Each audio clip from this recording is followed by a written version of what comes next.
Hello everyone, তোমরা সবাই কেমন আছো? আশা করছি তোমরা সবাই ভালো আছো। আমিও খুব ভালো আছি। দেখো সকাল সকাল স্নান করে চলে এসেছি ছাদে জামা কাপড় নাড়তে। আর এদিকে দেখো আজকের ওয়েদারটা কত সুন্দর। কালকে বৃষ্টি হয়েছিল, আকাশটা দেখো কত সুন্দর, ভিউটা খুব সুন্দর লাগছে। আর আজকে সবুজ গাছপালাগুলো আরও বেশি মিষ্টি লাগছে। দেখো ছাদের এই সাইডে জল জমে থাকে, বৃষ্টি হলে এই সাইড দিয়ে জল জমে থাকে। এবারে চলো নিচে চলে যাই। তার আগে বালিশগুলো নিয়ে নিলাম, একটা পাটি দিয়েছিলাম রোদ্দুরে, এগুলো নিয়ে নিচে চলে গেলাম।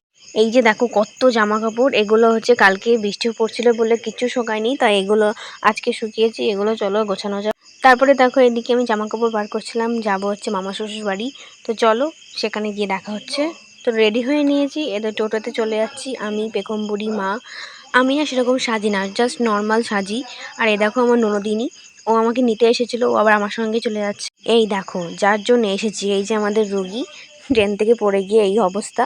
পেখমবুড়িকে খাইয়ে দিয়েছি। পেখমবুড়িকে খাওয়ানোর পর দেখো এখন ঘুম পাড়াচ্ছি ওকে। এইভাবে ঘুম পাড়াতে হয়, পায়ের ওপর বালিশ দিয়ে দোলালে পারে ও ঘুমিয়ে পড়ে। এইদিকে মা, বুনু আর বুনুর বান্ধবী দেখো লুডো খেলছিল, অমনি পেখমবুড়ি চলে এসেছে ওদের সঙ্গে লুডো খেলার জন্য। এদিকে সন্ধে লাগার সাথে সাথে আমরা বাড়িতে চলে এসেছি। আর এদিকে দেখো মেঘের অবস্থা কতটা খারাপ, চারিদিকে দেখো ঘন কালো মেঘ জমে গেছে, মনে হচ্ছে এখনই ঝড় চলে আসবে। আর ওই যে দেখো আকাশের চাঁদটা কত সুন্দর লাগছে এখন।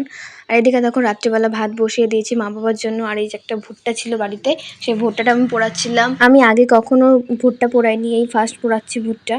রাতে আমরা রুটি খাবো বলে দেখো আটা নিয়ে নিয়েছি, আর এদিকে ঘুগনির তরকারি করে নিয়েছি। তো আমি রুটি খেতে থাকি, আর তোমরা আমার চ্যানেলটা সাবস্ক্রাইব করে দাও, আর ভালো লাগলে ভিডিওটা অবশ্যই একটা লাইক করে দিও।